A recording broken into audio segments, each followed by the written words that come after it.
नमस्ते दोस्तों। तो आज हम दरियापुर गांव में आए हैं जो अमरावती ज़िले में पड़ता है, महाराष्ट्र में। तो आज हम सुनील सोनालेकर जी के आए हैं जो काफ़ी सालों से दाल मिल मशीन चला रहे हैं।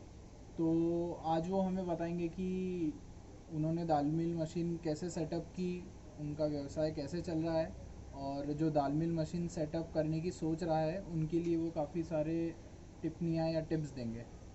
तो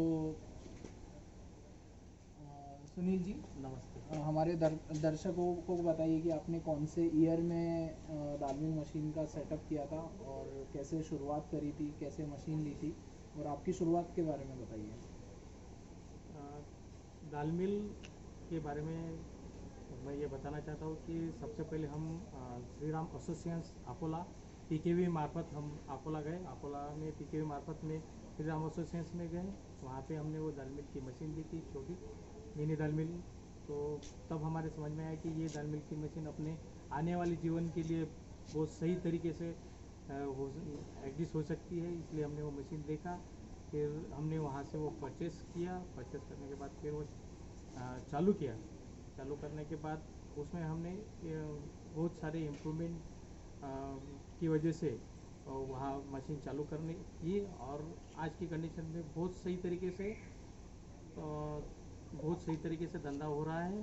और हम पूरा एक फैमिली तो जितनी ज़रूरत है हर साल उतनी कमाई उस मशीन के द्वारा हमको मिल सकती है। तो आपने कौन से ईयर में दाल मिल मशीन श्री राम एसोसिएट से ली थी और सेटअप श्री करी थी? राम एसोसिएशन में 1992 में हमने ये मशीन सेटअप की। तो 1992 में इनने दाल मिल मशीन सेटअप की थी और आज है 2020, तो करीबन 28 साल से ये दाल मिल मशीन चला रहे हैं और 28 साल से सेम मशीन पे ये काम कर रहे हैं और दाल बना रहे हैं। तो आइए हम आपको इनका दाल मिल सेटअप बताते हैं। तो सबसे पहले आपको ये बताएंगे कि इनने जो दाल मिल मशीन सेटअप करी है ये एक रेसिडेंशियल एरिया में इन लोगों ने सेटअप कर रखी है। तो आजू बाजू आप देख सकते हैं कि यहाँ पे पूरे घर वगैरह है और इनके घर में थोड़ी साइड में स्पेस थी, तो उस स्पेस में इनने दाल मिल मशीन सेटअप की है। तो आइए हम देखते हैं कि इनका किस तरीके का सेटअप है।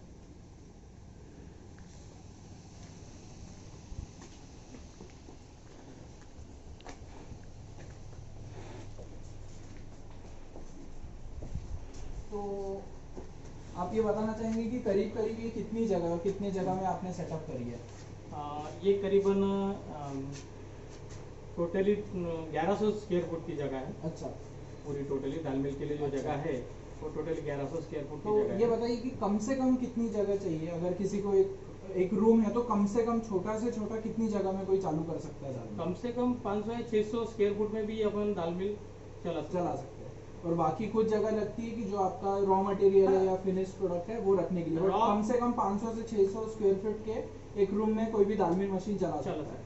और आपने एक कॉलोनी में जैसे आपके आजू बाजू पूरे घर है, तो आपको उनसे कुछ दिक्कत आती है, कंप्लेंट आती है कि आवाज़ आ रहा है, मशीन का बहुत ज़्यादा आवाज़ आ रहा है, या उनको कुछ दिक्कत होती है क्या कि आपने एक रेसिडेंशियल एरिया में अपने दाल मिल सेटअप करी है उससे? हाँ, पहले शुरुआत में थोड़ा सा आवाज़ ज़्यादा आता था। ओके। बाद में हमने मशीन के जो पार्ट्स है वो चेंज किए। ओके। उसके बाद में फिर आवाज़ मशीनरी का बंद हो गया। ओके। और अभी जो हम रेसिडेंशियल एरिया में जो चला रहे हैं, ओके। तो इसकी वजह से हमारे आजू बाजू वाले को किसी को भी तकलीफ अभी कोई नहीं है। Okay okay. तो आप मशीन बता सकते हैं, और मशीन में हम बता सकते हैं कि इस मशीन में क्या खासियत है और आपको क्या अच्छा लगा कि आप इसको 28 साल से चला रहे हो और मशीन में कुछ सिग्निफिकेंट चेंजेस नहीं, आप उसी मशीन को इतने सालों से चला रहे हो। तो आप मशीन में एक बार दिखा सकते हैं कि आपको इस मशीन की क्या खूबियत लगी है, क्या 2-3 अच्छे पॉइंट्स लगे जो इस मशीन में हैं? हाँ हाँ, दिखा सकते। आइए।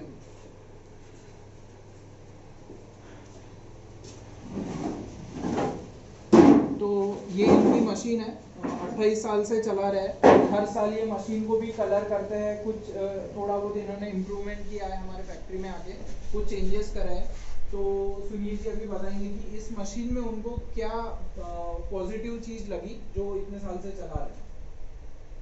ये मशीन की ये खासियत है कि ये मशीन में माल निकालते वक्त अपन जो ग्रेडिंग करते हैं वो ग्रेडिंग का भी माल अपने को तुरंत दिख जाता। जैसे कि जिसमें ज़्यादा से पत्थर रहे, बड़े कंकर रहे, यानी कि काड़ा रहे, ये अपन तुरंत निकाल सकते और पूरी फ्रेश तुअर अपन अपने ताबे में ले सकते हैं। ओके। ये एक इसमें बहुत बड़ा तो एडवांटेज अगर है। किसी को सिर्फ ग्रेडिंग करना है तो वो ये हॉपर में डाल सकता हॉपर में है डाल और के इसमें इसके थ्रू उसका जो उसको कंकर थ्रू- पत्थर काढ़ी हाँ। वगैरह वो निकल जाएगी और ग्रेडिंग हो जाएगी। तीनों तीनों मुंह से अलग अलग पार्ट निकलते हैं। उसमें से बारीक जो कंकर बालिक रहते हैं वो निकल सकते। इसमें से थोड़ा सा जो मुकन रहती, हाँ। जो काम की नहीं रहती, जिससे हाँ। अपनी दाल खराब हो जाती, हाँ। तो वो इसमें से पूरा निकल कर बाहर निकल जाता। अच्छा। और इसमें से पूरी प्योर, ओके। पूरा गोलदाना, पूरी टोटली तुअर, सिर्फ तुअर इसमें से निकलती, जिसकी अपन पूरी अच्छी तरह से दाल बना सकते। ओके। और ये जो है बीच में से ये पूरा मुकान और बारीक टुकड़े, ये वो जो अपने काम के लिए रॉ मटेरियल हो। जो है वो इसमें से पूरा निकल सकती है, इसलिए अपनी तुअर सेफ हो सकती है ये ग्रेडिंग की वजह से। ओके। ओके। इसके बाद और क्या आपको इसमें अच्छा लगा मशीन में? ये इसमें सिर्फ इतना अच्छा है कि अपन जो माल रोलर पे डालते, हाँ। तो रोलर पर डालने के बाद अपना जो रोलर भरने के बाद हाँ। अपने को माल किस टाइप से नीचे आने के बाद जिस टाइप से अपने को होना उस टाइप से अपन सेट कर सकते हैं और माल अपने को जल्दी दिखता है। यानी कि कम माल डालने के बाद वो माल किस तरह से अच्छा है ये सबसे पहले इसमें अपने को दिखता है। इसकी वजह से ये मशीनरी में ये सबसे बड़ा एडवांटेज है कि माल कम रहने के बाद भी अपन वो माल को सेट कर सकते हैं। यानी वो माल डैमेज नहीं होता, वो माल बारीक नहीं होता, वो माल फेंकने के लायक नहीं रहता, वो माल अपना यूज होता। और अगर कम ज्यादा हुआ तो तुरंत एडजस्ट करके वो माल अपन यूज में ले सकते हैं। तो आपने एक बार यहाँ से माल डाल दिया तो आपको तुरंत यहाँ पे दिख जाता है कि दिख किस जाता है। तरीके का आ रहा है हाँ। और यहाँ से आप इसको कंट्रोल कर सकते हैं, कंट्रोल कर इसकी सकते हैं। स्पीड कम करनी है, बढ़ानी है, हाँ। उस तरीके से आपको तुरंत दिख तुरंत जाता तुरंत कर सकते है। हैं। अच्छा। हाँ। अच्छा। ये सबसे बड़ा एडवांटेज है। अच्छा।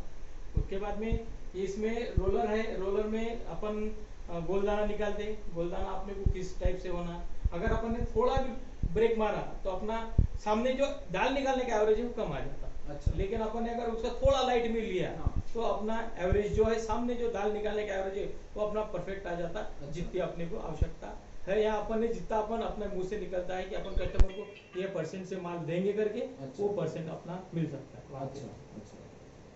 तो इसमें आप अभी नॉर्मली कौन कौन सी दाल इसमें करते हो आप?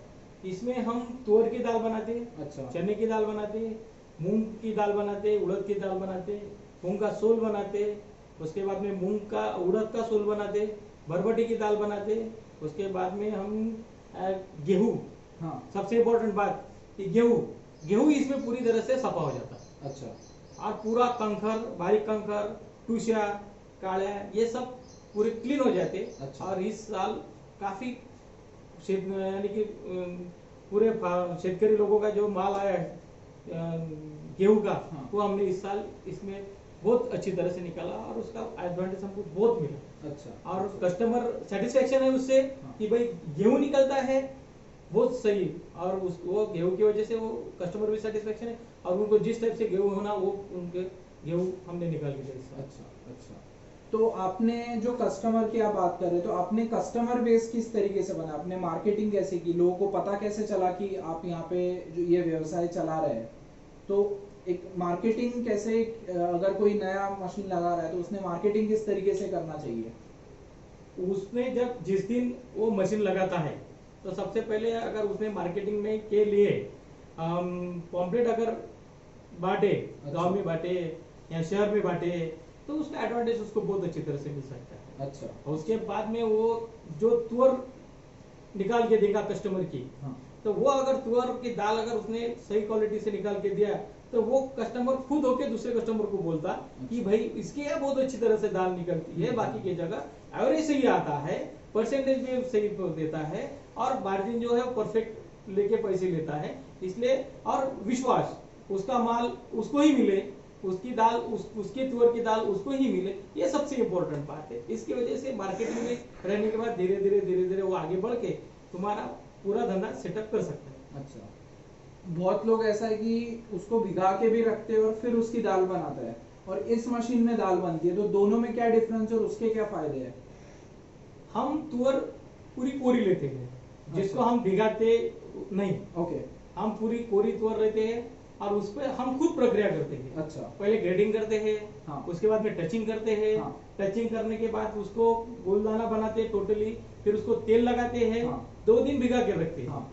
2 दिन भिगा के रखने के तेल में हाँ। 2 दिन हम बाजू में रख देते पोते में भिगा हाँ। डाल के, उसके बाद में हम मशीन पे एक बार डालते हैं, हाँ। उसके बाद पूरा गोलदाना बनाते हैं अच्छा। टोटली। अच्छा। गोलदाना पूरा बन गया है कि फिर उसको धूप देते हैं खुली जगह पे, हाँ। खुले प्लॉट पे उसको गंज करते हैं, 1 बकेट पानी में 1 क्विंटल माल पूरा भिगाते हैं, 15-20 मिनट आधे घंटा सिर्फ भिगा के रख देते हैं, फिर पूरा लंबा कर देते हैं, टोटली पूरा सुखाने के लिए डाल देते हैं। अच्छा। और करीबन 2 धूप उसको दे दिया, अच्छा। 2 धूप हो गई, जैसा वो हार्ड हो गया एक बार मशीन में डाल देते, पूरी दाल बन जाती, तेल लगाया, पॉलिश किया, पोते में। अच्छा। टेंशन का काम। और जो भिगा के दाल बनती है, तो इन दोनों दाल में क्या डिफरेंस होता है, और ये प्रक्रिया का क्या फायदा है एज कम्पेयर टू लोग जो भिगा के दाल बनाते हैं उसमें? अभी ये जो दाल अपन बनाते हैं, ये दाल एक तो जो तुम्हारी दाल आती है वो पूरी प्लेन आती, अच्छा। जो खुलोट भाग आता वो नहीं आता। अच्छा। उसके बाद में जो तुम दाल भिगाते, हाँ। अगर ये तुअर है, हाँ। समझ लो, ये तुअर जो रहती, जो उसके फोतर रहता उसका टोटली ऊपर का, वो फोतर के ऊपर खेत में रहता। हाँ। खेत में रहने के बाद क्या होता है कि वो तुअर को अपन फवारा मारते, औषध मारते, हाँ। उसके बाद में धूप उस पे आती, उसके बाद में पानी उस पे गिरता, यानी कि वो प्रक्रिया जो भी है वो सिर्फ ये उसके तोर के ऊपर का जो पोतर है वो कवर करता। अच्छा। इसलिए ये जितना भी अर्क है ये टोटली वो दाने के पोतर में जो रहता उस पे पूरा लगा हुआ रहता। अच्छा। वो अर्क अगर अपन ने पानी में, यानी कि पूरी तुअर अगर पानी में डाली, अच्छा, तो वो अर्क ये अंदर जो दाल बनी हुई रहती है तो वो उसके साथ चले उसमें चले जाता। उसकी वजह से क्या होता है कि वो तो भीग जाती। हाँ। अपन तो उसकी दाल बना देते, लेकिन वो अंदर से कट मार अंदर चले आता और अपने खाने में भी फिर वो आता है। वो उसने अंदर से कट मार दिया है। हाँ। कि क्या हो जाता है कि अपन दाल बना के उसको दे दिया, हाँ। कि भिगाई हुई, तो वो दाल खाने के बाद ज्यादा से ज्यादा 2 या 3 घंटे के बाद वो उसका कड़वटपना आ जाता। अच्छा। दाल में। अच्छा। तो उसकी वजह से क्या हो जाता है कि अपन जो बोलते हैं ना भाई वरण इटलं हो, वरण आपलं इटलं, ये प्रक्रिया उसमें आ जाती। और ये दाल की ये कंडीशन है कि एक तो एक गुड़चट लेती, इसमें अपन पूरा फोतर निकालने के बाद भिगाते। अच्छा। पूरा फोतर निकालने के बाद क्या होता है कि फोतर का जो अर्क है वो दाल को नहीं लगता, वो दाल को लगता नहीं, इसलिए वो दाल का जो स्टेमिना है वो स्ट्रांग हो जाता। अच्छा। वो स्ट्रांग हो गए कि वो दाल तुम शाम तक रखो, कल सवेरे तक रखो, वो आंबट नहीं होती, इट्टी नहीं। अच्छा। सवेरे की दाल शाम को भी खाया तो भी उसी टाइप से रहती, दूसरे दिन अगर तुमने फ्राई किया तो भी वो उसी टाइप से रहती, जिस टाइप से उसके अंदर का स्टेमिना रहता, जिसके अंदर वो परफेक्ट रहती, इसलिए वो 2 दिन भी टिकती। अच्छा। यही है दाल का एक सबसे इम्पोर्टेंट। और इसमें और एक बात ऐसी कि पूरी तुअर की रहती। हाँ। कुछ मिक्सिंग नहीं रहता। मार्केट के दाल अगर तुमने लिया तो तुम्हारी इसमें तुअर, काली तुअर आती, सोयाबीन आता, लखाड़ी की तुअर आती, ये सब माल मिक्स करके वो पूरी दाल बनाती। अच्छा। उसमें जो प्रक्रिया रहती परसेंटेज रहता, 60% तुअर, 20% ये, 20% काली तुअर, 20% तुम्हारा सोयाबीन, इस टाइप से वो उसमें पड़ताड़ रहती, वो फिर वो मिक्स करके वो पूरी दाल बनाती। लेकिन मार्केट की दाल में चमक रहती, अपने दाल में भले ही चमक नहीं रही, लेकिन ओरिजिनल बना जो है वो ये दाल में परफेक्ट रहता है। इसकी वजह से अपन जो अपन खाते हैं कस्टमर सेटिस्फेक्शन भी ज्यादा मिलता होगा। और अपन यहाँ पे मैं जितने भी दाल बनाता, मेरे लंबे लंबे कस्टमर है, पुणे तक, दिल्ली तक, यानी कि मुंबई तक मेरी यहाँ से दाल जाती है, यानी गुजरात तक भी मेरी यहाँ से दाल बना के जाती है। ये भी बहुत बड़ी बात कही है आपने कि दरियापुर जैसे छोटी हाँ। जगह रह के आप भी इतने दूर दूर हाँ। सिटीज में आप आपका मटेरियल भेज रहे हैं, क्योंकि उसमें क्वालिटी रहती होगी, तभी वो लोग आपका मटेरियल, आपका दाल बुला रहे हैं और फिर से ऑर्डर कर रहे हैं। उनका मेरे को फोन आता कि भाई मेरे लिए इतनी तोर लेके रखो, मेरे को इतना माल बनाना है, मेरे को होना करके, फिर वो आ जाते। जब वो यहाँ पे आते अपने घर में, तो यहाँ से आने के बाद फिर हमारे यहाँ से दाल लेके जाते। और ये हर साल का प्रोसेस है। इस साल लॉकडाउन होने की वजह से थोड़ा वो नहीं आए, लेकिन उनके फोन आए कि अगले साल हम ये प्रोसेस जरूर पूरा करेंगे। अच्छा। इस साल उनको मिली नहीं, लेकिन क्या इलाज नहीं उसके लिए।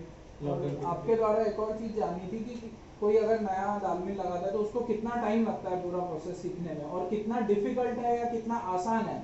अगर किसी को कोई फर्स्ट टाइम दाल मिल मशीन सेटअप कर रहा है, उसे कुछ भी आइडिया नहीं है, तो उसे कितना समय लगेगा उसे सब कुछ प्रक्रिया सीखने में? वैसे अगर देखा जाए तो ये मशीन सबसे इजी है मेरे अभी तक के करियर में मैं जितनी भी मशीनरी देखा मेरे करियर में, मैंने करीबन 8-10 दाल मिल के यहाँ पे जाके मैंने वो मशीनरी देखा है। कुछ मशीनरी को मैंने हैंडल भी किया है, कुछ मशीनरी को चलाया भी है। तो वो मशीन चलाने के बाद और ये मशीन चलाने के बाद मेरा ये एक्सपीरियंस है कि इसमें तुम अगर दाल बनाते हो तो ये सबसे इजी आसान प्रक्रिया इस मशीन में है।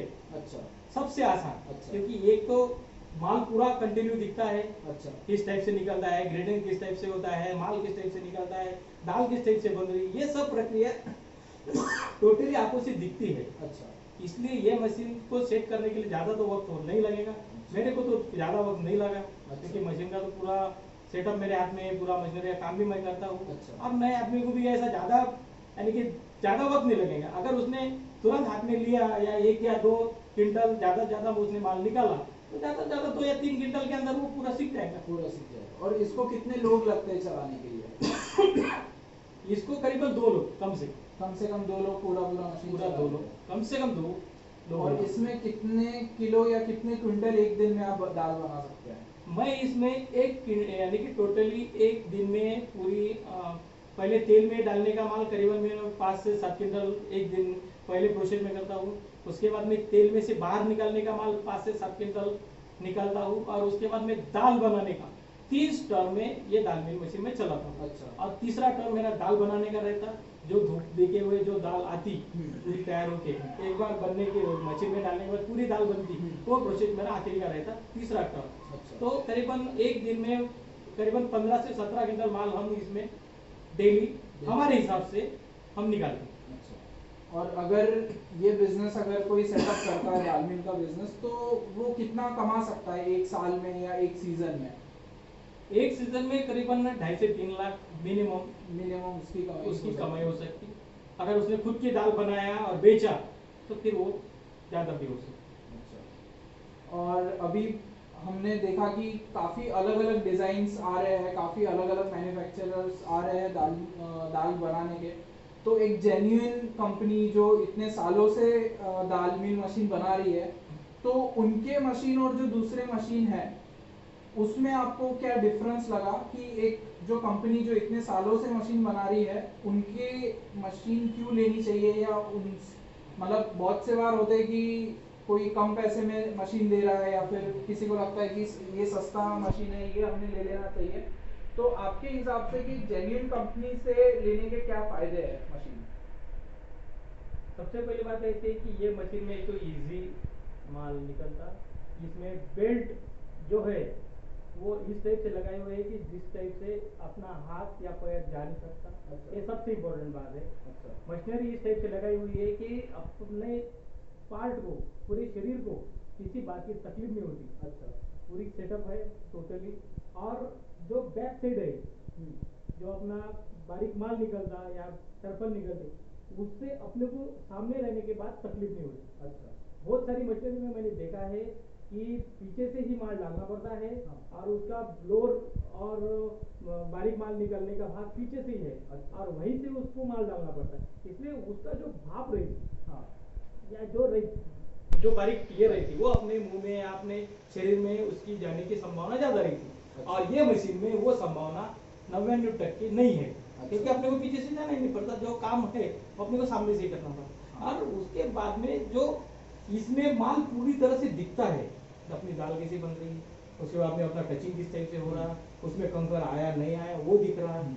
बाकी के मशीन में पूरा माल जब तक नीचे डब्बे में आता नहीं तब तक कुछ भी दिखता नहीं। ओके। ये बहुत बड़ा इसमें और उसमें बहुत बड़ा दिक्कत है। और अभी जो लोग सोच रहे हैं या लोग बेरोजगार है गांव में, तो उनके लिए जो लगाने की सोच रहे हैं उनके मन में आशंका होती है कि ये व्यवसाय हमने चालू करना चाहिए नहीं करना चाहिए, तो उनके लिए आप क्या बोलना चाहेंगे? मेरा तो यही विचार है कि अगर अपने पास वक्त है, अपन खाली है, कुछ कर नहीं रहे, तो ये एक व्यवसाय कम से कम एक फैमिली चलाने के लिए बहुत सही। अच्छा। अच्छा। और आपने हमें ये भी बताया कि अभी आप बड़ा मशीन और बड़ा सेटअप, आप छोटा भी सेटअप चला रहे थे, छोटी मशीन चला रहे थे, तो आपने अभी जमीन भी ली है, आप पूरा शेड बना रहे हैं और आप बड़ा करीबन 2.5 से 3 टन रोज की कैपेसिटी का भी आप प्लांट लगाने की आप सोच रहे हैं। हाँ, ये करीबन मेरा सपना है करीबन पिछले 10 साल से एक जगह लूँ, जगह पे बहुत बड़ा प्लांट सेट करूँ और वहीं पे 3-4 लड़कों से कंटिन्यू हर साल कंटिन्यू, जैसे ये 3 महीने 4 महीने का सीजन रहता तो मेरा कंटिन्यू 12 महीने सीजन चलाने का प्लानिंग है। और उस टाइप से मेरा काम आगे बढ़ रहा है। अभी प्लान लिया है मैंने, अभी दिवाली से उसका काम चालू हो जाएगा। फिर एक बार वो काम चालू हो गया है, पूरा हॉल ये वो सब बन गया है कि वहीं पे पूरी प्रक्रिया करके नया सेटअप, पूरा टोटली नया सेटअप और नई दाल मिल वहाँ पे सेट करके फिर वो व्यवसाय वहाँ पे नया और एक चालू करने का सोच रहा हूँ और करना है। वो मेरा ड्रीम है, मेरा सपना है। टोटली 10 साल से जिसके बारे में हूँ मैं, वो मेरे को करना है क्योंकि ये जगह छोटी है, रेसिडेंशियल एरिया में है, इसमें मैं ज़्यादा कुछ इम्प्रूवमेंट नहीं कर सकता।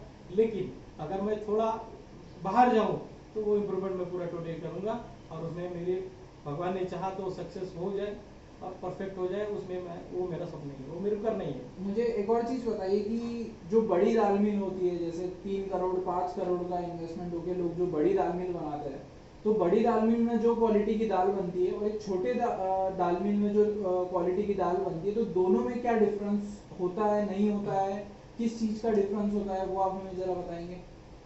बड़ी दाल मिल में अगर तुम देखा जाए तो बड़ी दाल मिल में क्या हो जाता है कि तुअर और बाकी का परसेंटेज जो है, जो पेपर के माध्यम से हमको पता चल जाता है, जो हम सब पढ़ते, उसमें क्वालिटी का बहुत फर्क पड़ जाता है। अच्छा। उसमें क्या हो जाता है कि जो तुम्हारी दाल मार्केट की आती है वो पॉलिश में आती है। हाँ। उसकी वजह से क्या हो जाता है, बहुत सारे लोगों को एसिडिटी का जो प्रमाण है, अच्छा। वो बहुत सारे लोगों का है, उसमें हार्ट का प्रॉब्लम बहुत सारे लोगों को आ जाता है। अच्छा। आजकल ये कंडीशन देखा है मैंने कि बहुत सारे डॉक्टर्स, इवन कि हमारे यहाँ के एक प्रतिष्ठित नागरिक को भी डॉक्टर ने ये सलाह दी है कि जो घर को जिनके पास दाल मिल है, जो छोटी दाल मिल है, जो छोटी दाल मिल पर से जो दाल बनती है, वो दाल तुम कंटिन्यू खाओ, मार्केट की दाल बंद करो। अच्छा। क्योंकि एसिडिटी का प्रमाण और हृदय विकार का जो प्रमाण है वो दाल से बढ़ सकता है। और ये दाल जो रहती, इसमें कुछ मिक्सिंग नहीं रहता, केमिकल हम यूज नहीं करते, तेल का पूरा वापर रहता, पानी जो रहता पूरे नल का रहता। इसकी वजह से ये दाल की जो टेस्ट बना है या हार्ड बना है, ये इसमें परफेक्ट रहता है। अच्छा। इसकी वजह से जो लोगों को एसिडिटी का प्रमाण रहता, ये दाल की वजह से उनका एसिडिटी का प्रमाण वो सारा 99% खत्म हो गया है। ऐसे मेरे पास करीबन 10-12 उदाहरण हैं जो मेरे आजू बाजू में रहते हैं, मेरे से दाल लेके जाते इस एसिडिटी की वजह से कि भाई ये दाल खाने से हमको एसिडिटी होती नहीं। अच्छा। एसिडिटी का प्रमाण खत्म हो गया है और परफेक्ट रह के वो उनका वो खाना परफेक्ट खा सकती है। और बच्चों के लिए जो दाल का पानी रहता, तो ये दाल का पानी बहुत ही स्वादिष्ट और स्वीट रहता है कि जो बच्चे पूरी तरह से सुरक्षित होकर पी सकते हैं। अच्छा। ये इसमें बहुत और बड़ा आप ये बताएंगे कि आप कस्टमर्स को कितने रुपए 1 क्विंटल पे कितना चार्ज करते हैं, या आप जॉब वर्क पे ज़्यादा चलाते हैं कि आप माल रॉ मटेरियल परचेज करके आप उसको सेल करते हैं, आप किस तरीके से व्यवसाय बिजनेस करते हैं? मेरा ये बिजनेस ऐसा है कि सबसे पहले मैं एडवर्टाइज मेरे कस्टमर को देता हूँ। जितने भी कस्टमर जो भी मेरे पास माल लाते हैं, करीबन मेरे पास आज 1,500 से 2,000 कस्टमर है जो हर साल मेरे पास माल लाते हैं। कितना भी माल रहे, उसका 25 किलो रहे, 50 किलो रहे, 1 क्विंटल रहे, 5 क्विंटल रहे, 10 क्विंटल रहे, उसका हम पूरा माल निकाल के देते हैं। सबसे पहले एडवांटेज हम कस्टमर को देते हैं। उसके बाद में जो हमको जैसा वो कस्टमर के माल निकालते निकालते बीच में जो हमको टाइम मिलता है, उसमें हम हमारी खुद की तुअर लेके दाल बनाते हैं, चना लेके हम दाल बनाते हैं। और वो दाल हम हमारे जो कस्टमर लगे हुए हैं, जो मेरे पास से या नए कस्टमर है जिनको ये दाल होना, उनको हम हमारी दाल बेचते हैं, उनको हमारी टोटली परचेसिंग हम कर देते हैं। चने की दाल, तुअर की दाल हम उनको देते हैं। और ऐसे मेरे पास बहुत सारे कस्टमर है, एरिया के हैं, बाहर के हैं, बाहर गाँव के। जैसे मैंने आपको बताया, मेरी दाल मुंबई भी जाती है, पुणे भी जाती है, गुजरात भी जाती है। दिल्ली में मेरा एक कस्टमर है, वो भी मेरे यहाँ से दाल लेके जाता है। ऐसा बहुत सारे ऐसे कस्टमर है कि जो मेरे पास से दाल लेके जाते हैं। हाँ। आप अभी इतने साल से दाल बना रहे हैं, तो जैसे तूर, मूंग, उड़द और चना, हर दाल के प्रोसेस में आप कुछ टिप्स दे सकते हैं कि जिसमें बेटर रिकवरी हो और बेटर क्वालिटी की दाल बने, तो आप किस तरीके से आप प्रक्रिया करते हैं कि मैक्सिमम आउटपुट मिले और मैक्सिमम क्वालिटी मिले? तुअर की दाल जो है, तुअर की प्रोसेस यही है जो स्टार्ट में मैंने बताया। चने की इसमें हम बहुत सारा इम्प्रूवमेंट, यानी कि जो हमको बताया गया था उसमें हमने चेंज किया है चने की इसमें। अच्छा। हमने चने की इसमें क्या है कि हम क्या करते हैं, ग्रेडिंग करते हैं। ओके। ग्रेडिंग करने के बाद हम टचिंग करते हैं। ओके टचिंग करने के बाद सीधा हम भिगाते, धूप देते, उसके बाद में हमारे पास छोटी चक्की, उसमें पूरा एक के दो भाग करना है। उसके बाद में दो भाग करने के बाद फिर हम ब्लोअर पे लेते, रोलर पे नहीं लेते। अच्छा रोलर पे अगर हमने उसको लिया तो उसका बेसन ज्यादा गिरता, अच्छा उसका एवरेज कम आता। अच्छा वही अगर हमने ब्लोअर पे लिया, एवरेज परफेक्ट आता और दाल सही बनती। अच्छा। कुट्टी नहीं, टुट्टी नहीं, कुछ नहीं, कुछ चना नहीं। आपका अगर आप 100 किलो ले रहे हो तो आपका कितना किलो निकल जाता है चना? करीबन 70 to 73 के करीबन उसकी दाल बन जाती टोटल। अच्छा अच्छा यानी 70 to 73% एक क्विंटल में दाल बन जाती है। अच्छा अच्छा हाँ, और मूंग क्या हो जाता था कि मूंग की दाल अपन बनाते तो मूंग को क्या करना पड़ता है कि मूंग को सबसे पहले जाली मारना पड़ता है। अच्छा। क्योंकि मूंग में दो प्रकार के दाने आते हैं, अच्छा। एक बड़ा आता है, एक छोटा आता है। अच्छा। अगर तुम बड़े को फोड़ोगे तो छोटा सटक जाता है, और छोटे को फोड़ोगे तो बड़ा बारीक हो जाता है। अच्छा। इसलिए उसको पूरी जाली पहले ग्रेडिंग करना चाहिए, पूरा ग्रेडिंग किया, और दो भाग दोनों को अलग फिर अलग अलग किया, अलग फिर दाल दोनों बनाना चाहिए। फिर चक्के में डाल के उसको बारीक किया है हाँ। कि फिर वो दाल बहुत सही बन जाती। अच्छा। उसमें इम्प्रूवमेंट ज्यादा मिल जाता। अच्छा अच्छा उस टाइप से उड़द का भी उसी टाइप से करना होगा। अच्छा अगर सोल अगर बनाने का रहा हाँ। तो सोल सिर्फ तेल पे निकलता, अच्छा पानी नहीं लगाना पड़ता। अच्छा अच्छा तुम्हारा मूंग लो, ग्रेडिंग करो, टचिंग करो, वो मूंग को करीबन 3 या 4 दिन तुम तेल में भिगा के रख दो, अच्छा कुछ मत करो, अच्छा। तेल में रखो 4 दिन। कुछ आप दाल भी बताएंगे, आपने जो दाल बनाई है वो किस क्वालिटी की दाल बन रही है, तो आप हमें बता सकते हैं हाँ, कि आपने है। जो दाल बनाई है आपके पास क्या क्या है अभी? भी देखिए 3-4 प्रकार के दाने रहेंगे, अलग अलग रहेंगे। अभी जैसा ये है, ये हमारी तुअर की दाल है, ये बनाई हुई है अच्छा टोटली। ये है हमारी खुद की बनाई हुई है अच्छा टोटली, इसमें कुछ भी नहीं है, पूरी क्लीन है अच्छा और सही तरीके से ये बनाई हुई है। अच्छा। totally। कुछ भी कंकर नहीं, कुछ नहीं और मिक्स नहीं है। और किसी भी आपने प्रकार क्या से। बनाया है दाल, आप बता सकते हैं? ये उड़द का सोल है अच्छा जो बनाया हुआ है टोटली। अच्छा। इसमें भी इसका छिलका पूरा निकल पूरा- गया पूरा 100%, छिलका, ऐसा हाँ, एक भी दाना नहीं दिख रहा है एक भी दाना नहीं जिसमें निकलेगा। छिलका नहीं निकला है। ये तुम्हारी उड़द की दाल है जो इस टाइप से बनती है अच्छा। totally। तो लगभग आपने इसमें सभी प्रकार की दाल आप मशीन में बना सकते सभी प्रकार की हम दाल बनाते हैं। चना है?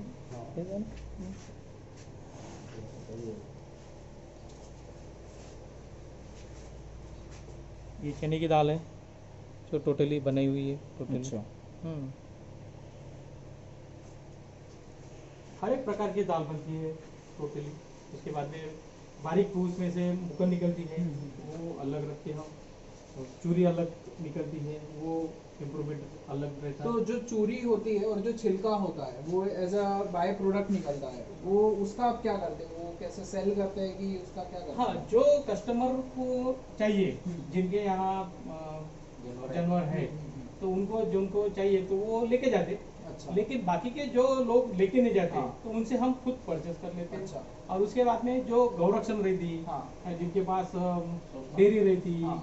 या फिर घर को जो पालने वाले रहते हैं, जिनके हाँ। पास ये नहीं रहता, तो फिर हम उनको परचेस क्या कर क्या लेते हैं। रुपए किलो आप वो बेचते हैं? वो करीबन जो अभी मार्केट जो चल रहा है, जैसा हाँ। डेट पर डिपेंड रहता, हाँ। चढ़ उतार चालू रहता है। मिनिमम 15 से 18 के बीच में वो 15 से 18 रुपए किलो जो उसका रॉ रॉ मटेरियल मटेरियल जो है बिक वो जाता है। पूरा मिल जाता है। हाँ। ओके। उसके बाद में जो तुम्हारा जो मुकन निकलता, हाँ वो मुकन मार्केट में बेच सकते हैं। अच्छा तुम्हारा जो जिनको अगर मुकन नहीं होना हम्म। तो फिर वो अपन मार्केट में अपन उसको बेच सकते हैं। मार्केट में उसकी बहुत डिमांड है। ओके। जो तुम्हारे कोंबड़िया जो पालते हैं वो लोग उसको बहुत अच्छी तरह से ओके। परचेस कर लेते हैं और वो उठाते हैं, ओके। क्योंकि उनको वो चीज़ होना है। ओके इसलिए वो उसको का एडवांटेज बहुत सही मिलता है। ओके।